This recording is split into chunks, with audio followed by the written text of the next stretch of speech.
Shalom peuple de Dieu, shalom corps du Christ, j'espère que vous allez bien alors. Je vous souhaite encore d'être le bienvenu au milieu de ces moments de formation, des moments qui vous bénissent énormément, j'en suis sûr et certain. Et ma prière en tout cas, c'est que ces messages qui sont donnés, que cela puisse devenir votre vie de tous les jours. Alors aujourd'hui, nous attaquons la partie B des tactiques et des conseils que nous donnons pour l'évangile. Si vous suivez le message d'avant, vous allez comprendre que là, nous avons eu à développer des choses que nous jugeons être pas très bons à dire aux âmes. Et nous avons plus focalisé notre message sur les choses qu'il faut dire aux âmes. Et nous nous sommes limités sur un point qui est très primordial. Ce point était donc la dernière solution que Dieu avait trouvée pour sauver le monde. J'aime beaucoup cette solution. C'était la solution parfaite. Et j'ai aimé quand je disais que c'était Dieu qui se mettait en place pour sauver le monde et ramener ces mêmes personnes qui hier avaient péché et s'étaient éloignées de sa face à revenir vers lui. Et ce plan s'appelait Jésus-Christ. Et donc du coup, ce Jésus-Christ est venu nous sauver de toutes choses. Il est venu nous sauver de toutes les choses qui nous liaient, de toutes les choses qui nous réclamaient, de toutes les choses qui nous dérangeaient. Jésus-Christ est venu pour nous sauver de cela. Et donc aujourd'hui, nous allons développer les points importants où nous sommes censés savoir sur Jésus et sur ce qu'il peut emmener. Parce que mes amis, croyez-moi, Jésus-Christ a la possibilité de nous sauver de toutes choses, de tout péché. J'aime la portion des Écritures qui disent que le salaire du péché, c'est la mort. Et j'aime quand tu le relis à Jean 3,16, la Bible dit « Car Dieu a tant aimé le monde qu'il a donné son Fils unique, afin que quiconque croit en lui, qu'il ne périsse point. » Ah, alléluia. Écoutez ceci. Donc, Jean 3,16 nous fait comprendre que celui qui reçoit Jésus-Christ est appelé à ne pas périr. Celui qui croit au Seigneur Jésus-Christ est appelé à ne pas périr. Et donc, du coup, ce Jésus-Christ vient nous sauver de la mort. Et tout homme a un péché. Tout homme est un pécheur. Et Jésus-Christ, lorsqu'il vient en toi, il vient te donner la capacité d'avoir le non-salaire de ta mort et de recevoir la vie que lui, il te propose. Et donc, du coup, je vais vous dire ce que Jésus-Christ peut faire dans votre vie en énumérant certaines portions des Écritures qui sont très bénéfiques sur le parcours de Jésus-Christ. Parce que durant le parcours de Christ sur terre, il a eu à sauver tellement de gens de plusieurs catégories.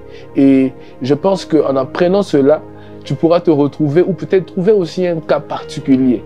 Et te dire que si Jésus-Christ a pu sauver telle personne de tel cas, il peut aussi me sauver de mon cas. Alléluia. Alors le premier point, c'est que j'aimerais que vous puissiez savoir que Jésus-Christ a sauvé un certain fou, nommé le fou de Gadara. C'était un homme qui était habité par des esprits mauvais. C'était un homme qui était habité par des légions de démons. Et ces démons ne faisaient que mener sa vie dans les sépulcres. Ces démons ne faisaient que mener sa vie dans les tombes.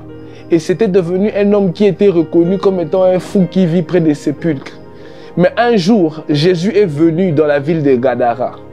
Et Dieu, par sa puissance, a pu organiser la rencontre de Jésus et du fou de Gadara.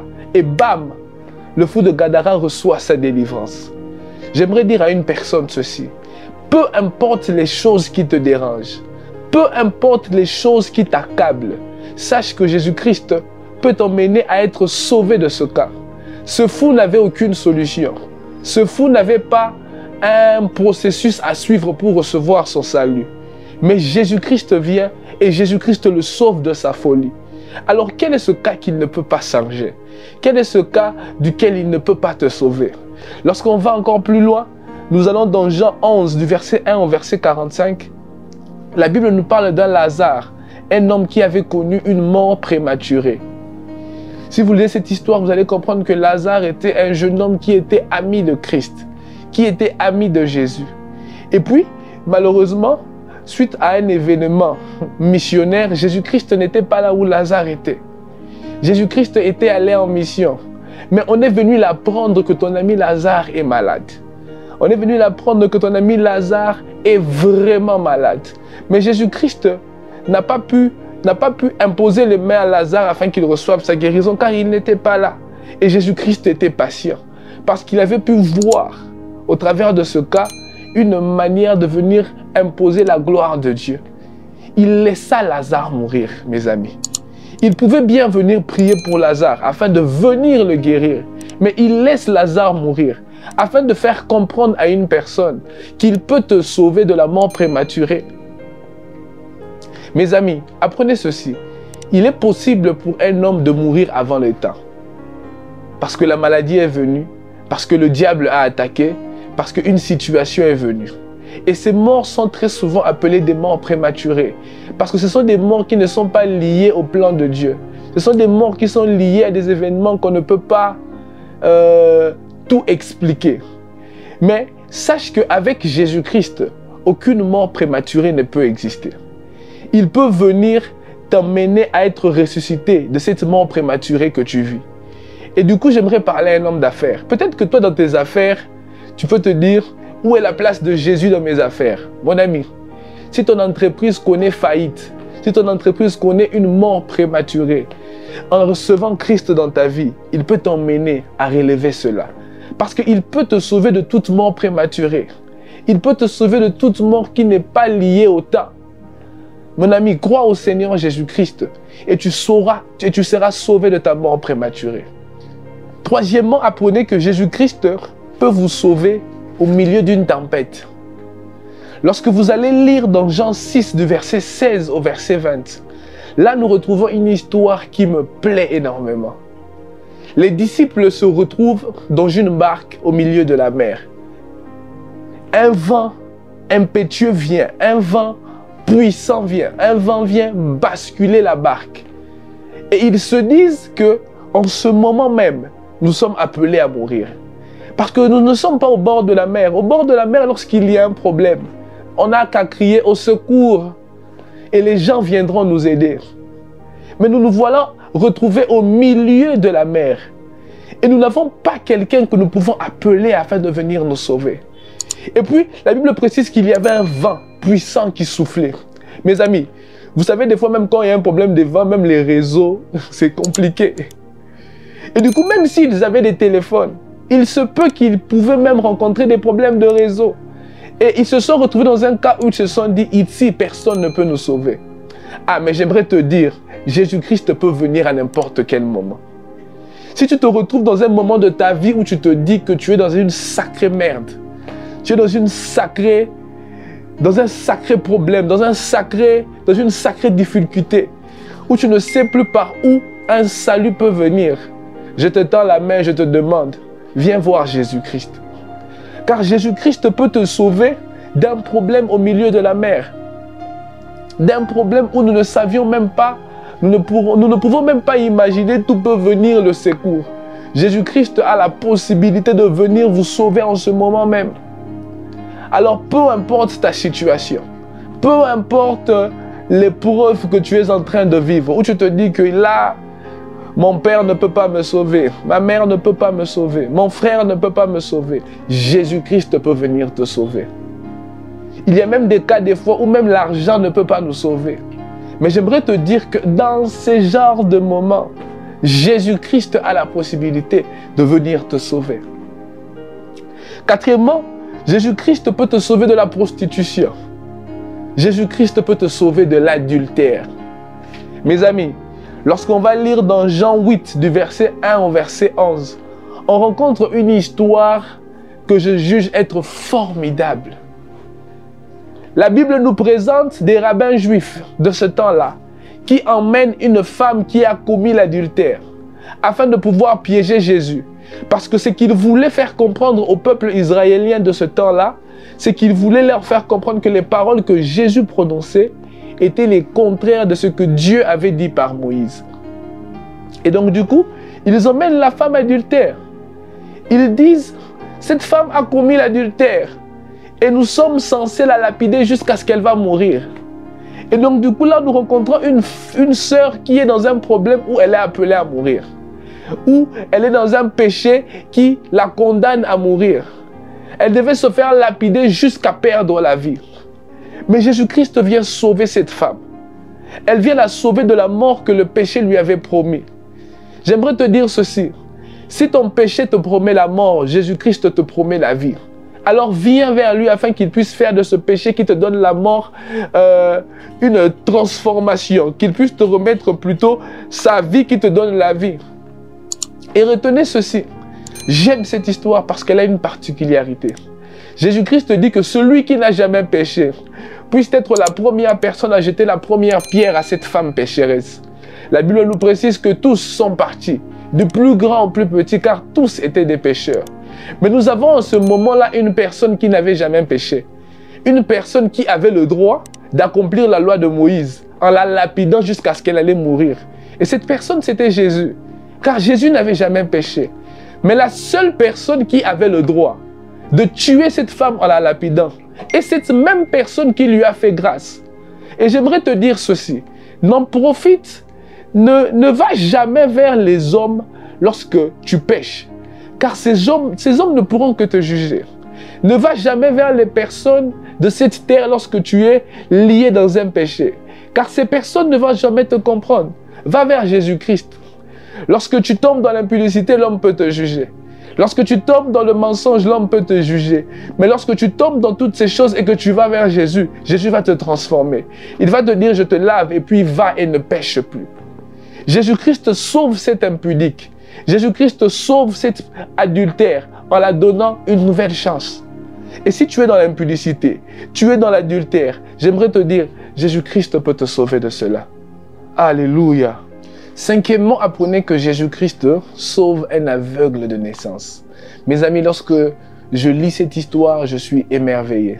Nous rencontrons là une personne qui, dès le premier jour de sa vie jusqu'au jour de sa rencontre avec Jésus-Christ, n'avait jamais vu. Cette personne ne vivait que dans les ténèbres. Et les disciples lui posaient même une question. Ils disent au maître, cette personne, elle est aveugle, pourquoi ? Serait-ce un péché qu'il a commis, un péché que ses parents ont commis, un péché que ses arrière-parents ont commis? Parce qu'il jugeait son aveuglement un peu triste. Parce que tu es né aveugle et tu grandis aveugle. Et ces personnes, ce cas, on peut le lier aux personnes qui se posent des questions sur leur vie. Pourquoi ma vie, dès les débuts, ne marche pas? Pourquoi, dès l'enfance, j'ai l'impression que je suis un homme maudit? Pourquoi dès l'enfance, j'ai l'impression que je suis une femme maudite? Pourquoi tout ce que je fais n'avance pas? On croirait que je suis dans une bouteille et je ne pouvais pas sortir de cette bouteille. On croirait que j'ai été emprisonné par un esprit qui ne veut pas me lâcher. Je ne fais que voir les ténèbres dans le quotidien de ma vie. Mes amis, dites aux âmes qui sont dans ce genre de cas que Jésus peut leur sauver de cela. Il a vécu toute sa vie dans les ténèbres. Mais lorsque Jésus est venu le rencontrer, il a utilisé cette situation afin de le remettre la vue, afin qu'il puisse voir clair, afin qu'il puisse voir la lumière. Et donc du coup, si tu es de ce cas, je te demande de savoir que Jésus-Christ peut te sauver de cela. Tu es dans les ténèbres, tu ne connais que du ténèbre. Viens vers Jésus-Christ. Il va te donner sa lumière et tu connaîtras une différence. Sixièmement, apprenez que, à ce point, il est formidable. Jésus-Christ peut te sauver de la faim. Mes amis, on a l'impression que c'est une image que les chrétiens d'aujourd'hui ont donnée, que nous les chrétiens, on est spirituels, tout ce qui est physique ne nous intéresse pas. Mes amis, même du matériel, même de la faim, Jésus-Christ peut nous sauver de cela. Lorsque vous lisez dans Jean 6, du verset 1 au verset 11, on se rend compte qu'il y avait un peuple qui suivait Jésus pour des enseignements. Mais la caractéristique de ce peuple, c'est qu'ils étaient venus tellement de loin qu'ils avaient faim. Et Jésus demande à ses disciples de leur faire asseoir afin qu'ils puissent être nourris. Mon ami, si tu ne manges pas bien, viens vers Jésus-Christ, il te donnera la nourriture, tu vas manger. Mes amis, je ne parle pas d'une nourriture spirituelle, je parle d'une nourriture physique. Car il peut nous sauver de la faim. Il peut nous sauver de ce problème de nourriture que nous avons. Il peut commencer à te nourrir le matin, à midi, le soir. Car il sauve de la faim. S'il a pu sauver les ventres de ce peuple qui le suivait, pourquoi il ne sauvera pas ton ventre? Alors si toi tu ne veux pas croire au Seigneur Jésus sous prétexte que tu aimes manger, qu'est-ce qu'il va te donner? Est-ce que c'est lui qui va te nourrir comme plusieurs le disent? Viens, tu verras. Il va te sauver de la faim. Il va te nourrir. Septièmement, apprenez que Jésus-Christ peut sauver le paralytique de Bethesda. Oh, alléluia. J'aimerais parler aux personnes handicapées. J'aimerais parler aux personnes qui ont des défauts. Qu'ils disent, pourquoi j'ai ces défauts? Si Dieu m'aimait, donc du coup, laissez-moi, ne me parlez pas de Jésus. Mes amis, il peut te sauver de cela. Parce que apprenez que il y avait dans Jean 5, du verset 1 au verset 14, une personne qui avait fait 38 ans de paralysie. Et là où il se retrouvait précisément à Bethesda, il y avait un principe que Dieu avait imposé. Il y avait une piscine et Dieu disait, il était dit que dès que l'ange descendra et bougera de l'eau, la première personne à plonger dans l'eau trouvera la guérison, la solution à son problème. Et donc du coup, cette personne vivait près de cette piscine afin qu'un jour qu'il puisse être le premier à pouvoir entrer dans cette piscine et recevoir sa délivrance, afin de recevoir ses jambes. Mais personne n'était là pour l'emmener à entrer dans cette eau le premier. Personne n'était là pour l'aider à entrer en tant que numéro 1 dans cette eau afin de recevoir sa solution. Mais mes amis, Jésus-Christ est passé par là. S'ils avaient l'impression, s'ils pensaient que pour être sauvés, oh oui, pour être guéri physiquement, il fallait que j'entre dans cette eau. J'aimerais te dire qu'en venant par Jésus-Christ, il peut te guérir de ce problème.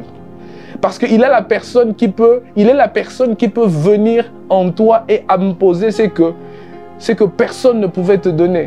C'est que tes efforts ne pouvaient pas te donner. Peut-être que toi dans la vie, tu fais tellement d'efforts mais tu ne réussis pas.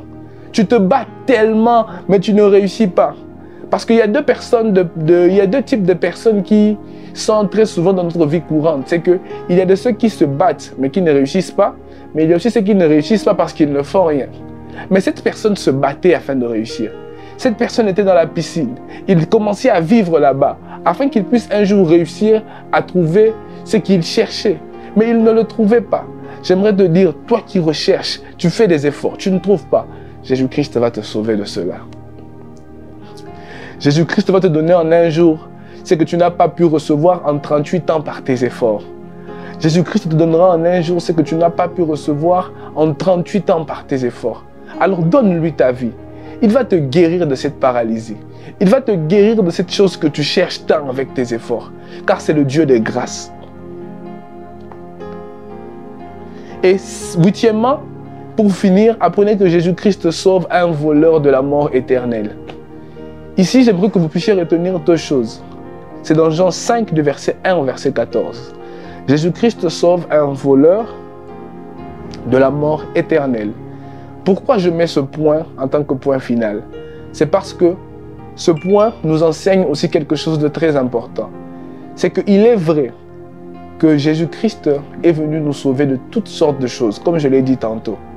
Mais la priorité de Jésus-Christ, c'est de nous sauver afin que nous puissions être sauvés éternellement. Parce que lorsqu'il vient dans ta vie, il te donne un salut sur terre afin de vivre près de Dieu après ta vie sur terre. Parce que comme vous le savez, nous sommes tous des pèlerins.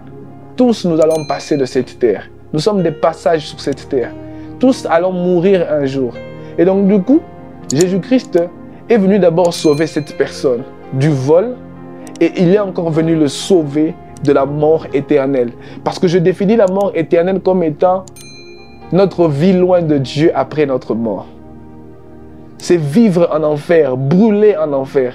Et donc du coup, Jésus-Christ est venu sauver ce voleur de la mort éternelle. Ils étaient à la croix et vous allez remarquer qu'il y avait deux voleurs. La caractéristique du voleur qui a été sauvé, c'est que un, il a reconnu qu'il était un pécheur. Et deux, il a demandé que Jésus-Christ puisse lui venir en aide pour l'éternité. Et la conséquence de toutes ces choses, c'est qu'il a gagné son éternité. Alors dites aux gens que vous allez prêcher l'évangile, que Jésus-Christ peut vous sauver de votre péché et bien plus, il peut vous sauver d'une mort éternelle. Il peut vous donner la vie près de Dieu après votre passage ici sur terre. Et ma prière en tout cas, c'est que toi qui as suivi ce message, que tu puisses aller dire ça aux personnes que tu iras prêcher.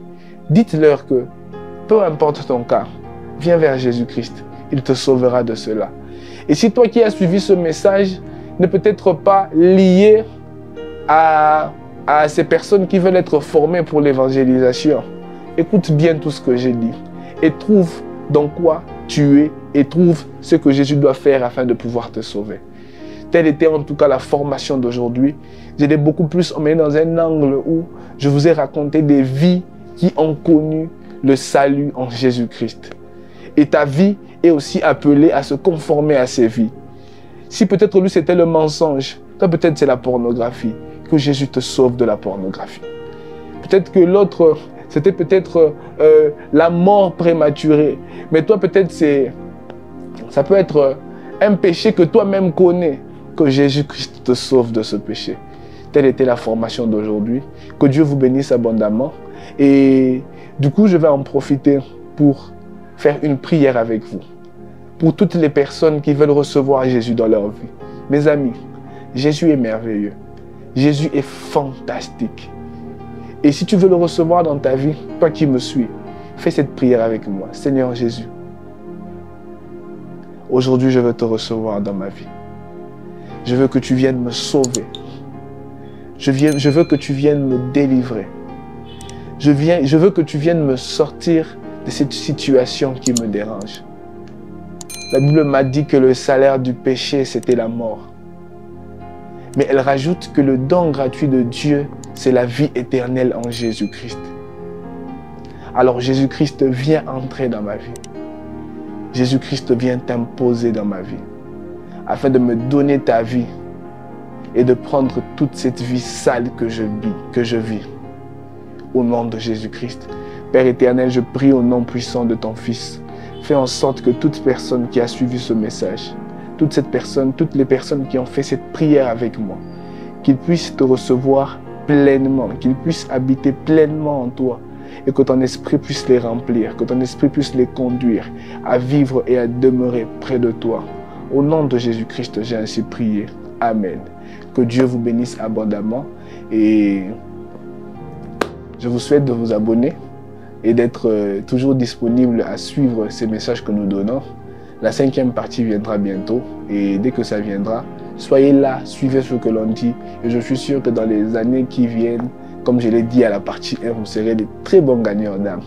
Et j'aime toujours donner cette précision. N'oubliez pas que tout ce que l'on dit ne sont que des paroles qu'il faut juger comme étant fondamentales. L'évangélisation se fait toujours sous la pulsion du Saint-Esprit, selon le chemin que lui vous propose. Donc c'était un peu ça. Que Dieu vous bénisse. N'oubliez pas, je le redis, abonnez-vous, partagez le message, aimez et si vous avez à dire, commentez. Que Dieu vous bénisse abondamment. Ciao, ciao. L'œuvre que nous bâtissons est une œuvre qui n'est pas facile. C'est une œuvre qui demande beaucoup de sacrifices. Et donc du coup, nous ne cesserons jamais d'ouvrir les portes à toutes les personnes qui seront prêtes et disponibles de pouvoir nous accompagner dans tout ce que nous faisons.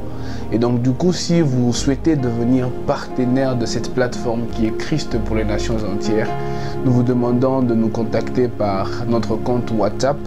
Le numéro va juste apparaître ici.